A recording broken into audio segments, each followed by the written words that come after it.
Vamos agora à leitura do capítulo 7 de Atos, maravilhoso capítulo, um dos mais belos do livro. Vamos lá. Então o sumo sacerdote perguntou a Estevão: essas acusações são verdadeiras? Estevão respondeu: irmãos e pais, ouçam-me.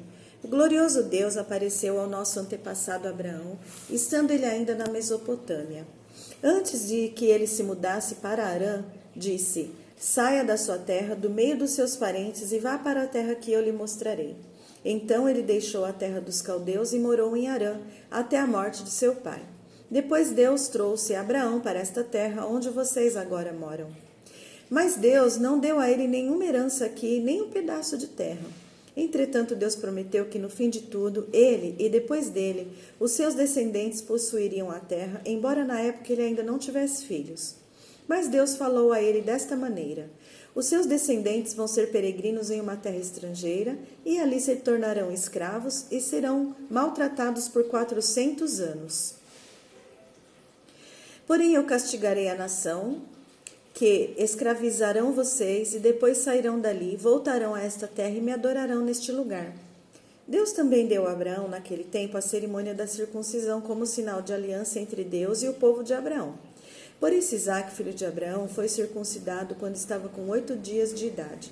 Isaque tornou-se o pai de Jacó, e Jacó foi o pai dos 12 patriarcas da nação judaica.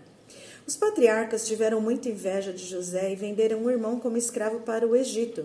Porém, Deus estava com ele e o livrou de todas as suas angústias, fazendo com que caísse na simpatia do faraó, rei do Egito.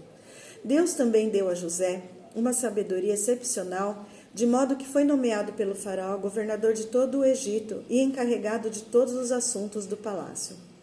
Depois veio uma fome sobre o Egito e Canaã, trazendo grande sofrimento para os nossos antepassados. Quando a comida deles se acabou, Jacó soube que ainda havia trigo no Egito, e então mandou nossos antepassados em sua primeira viagem para comprar trigo. Quando foram a segunda vez, José revelou a sua identidade aos seus irmãos, e eles foram apresentados ao faraó. Então José mandou trazer Jacó, seu pai, para o Egito, e toda a sua família, que eram ao todo 75 pessoas. Assim, Jacó foi para o Egito, onde morreu, e também todos os nossos antepassados. Seus corpos foram levados de volta para Siquém e sepultados no túmulo que Abraão tinha comprado dos filhos de Amor, pai de Siquém, por um certo preço. Quando se aproximou o tempo de Deus cumprir a sua promessa a Abraão, em libertar seus descendentes da escravidão, o povo judeu havia se multiplicado grandemente no Egito. Então foi coroado um rei que nada sabia a respeito de José. Esse rei conspirou contra o nosso povo, forçando os pais a abandonarem seus filhos recém-nascidos para que não sobrevivessem. Por aquela época nasceu Moisés, uma criança bonita aos olhos de Deus. Ele foi escondido em casa por 3 meses. E quando finalmente seus pais não podiam mais conservar escondido o menino, o abandonaram, e a filha do faraó encontrou Moisés e adotou o nenê como seu próprio filho. Moisés foi educado em toda a sabedoria dos egípcios e tornou-se poderoso em palavras e ações. Um dia, quando ele estava com 40 anos, veio-lhe a ideia de visitar seus irmãos israelitas. Nessa visita, viu um egípcio maltratando um homem de Israel. Então Moisés defendeu o israelita e o vingou, matando o egípcio. Moisés esperava que seus irmãos entendessem que ele tinha sido mandado por Deus para socorrer a todos eles, porém eles não entenderam. No outro dia viu 2 homens de Israel brigando. Tentou agir como um pacificador. Senhores, disse ele, vocês são irmãos e não deviam estar brigando assim, isto está errado. Porém um homem que era culpado pela briga recusou a ajuda de Moisés. Quem o nomeou autoridade e juiz sobre nós? Perguntou ele. Você vai me matar como matou aquele egípcio ontem? Ouvindo isso, Moisés fugiu do país e morou como estrangeiro na terra de Midian, onde nasceram seus 2 filhos. 40 anos depois, no deserto próximo ao Monte Sinai, um anjo apareceu-lhe num arbusto em chamas. Moisés viu aquilo e perguntou a si mesmo o que seria. Ao chegar perto para ver, ouviu a voz do Senhor. Eu sou o Deus dos seus antepassados, o Deus de Abraão, o Deus de Isaque e o Deus de Jacó. Moisés tremeu de medo e não tinha coragem de olhar. Depois o Senhor disse, tire as sandálias, porque você está pisando em terra sagrada. Eu tenho visto a aflição do meu povo no Egito e ouvi os seus clamores. Desci para libertar Israel. Venha, que eu vou enviá-lo ao Egito. Assim Deus mandou de volta o mesmo homem que o povo de Israel tinha desprezado antes, quando perguntaram a ele: quem fez de você autoridade e juiz sobre nós? Moisés foi enviado para ser a autoridade e o libertador deles, depois que o anjo lhe apareceu no arbusto.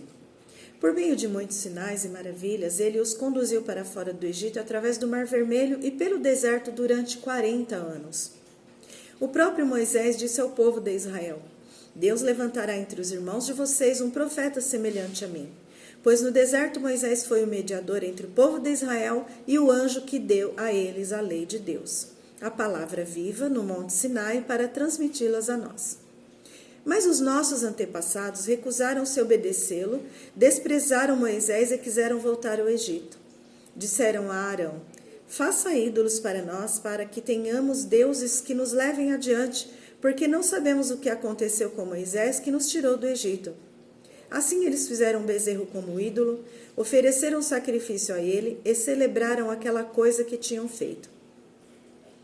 Deus então lhes deu as costas e abandonou a todos, deixando que servissem ao sol, à lua e às estrelas como deuses deles, conforme foi escrito no livro dos profetas. Foi a mim que vocês ofereceram sacrifícios naqueles 40 anos no deserto, ó povo de Israel? Não. O interesse verdadeiro de vocês estava nos seus deuses pagãos, em Moloque, na estrela do seu deus Renfã e em todas as imagens que vocês fizeram para adorar. Portanto, eu enviarei vocês para o exílio para além da Babilônia. Os nossos antepassados levaram com eles o tabernáculo da aliança através do deserto. O tabernáculo foi fabricado exatamente de acordo com o plano que Deus tinha mostrado a Moisés. Anos depois, quando Josué conduziu as batalhas contra as nações estrangeiras, esse tabernáculo foi levado com eles para o seu novo território e usado até o tempo do rei Davi. Deus abençoou grandemente a Davi, que pediu que lhe permitisse construir uma habitação permanente para o Deus de Jacó. Porém, foi Salomão quem construiu essa casa. Contudo, Deus não habita em casas feitas por mãos humanas, como diz o profeta. O céu é o meu trono e a terra é o estrado dos meus pés.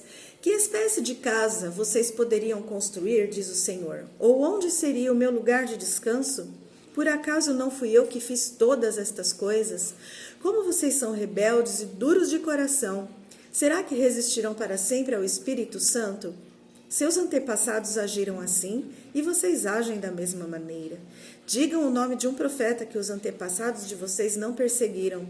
Eles até mataram aqueles que profetizaram sobre a vinda do justo, a quem vocês traíram e assassinaram. Sim, e vocês de propósito desobedeceram às leis de Deus, embora fossem recebidas das mãos de anjos. Os líderes judaicos ficaram ardendo em raiva com a acusação de Estevão e rangiam os dentes de fúria. Mas Estevão, cheio do Espírito Santo, olhou para o céu e viu a glória de Deus e Jesus em pé à direita de Deus.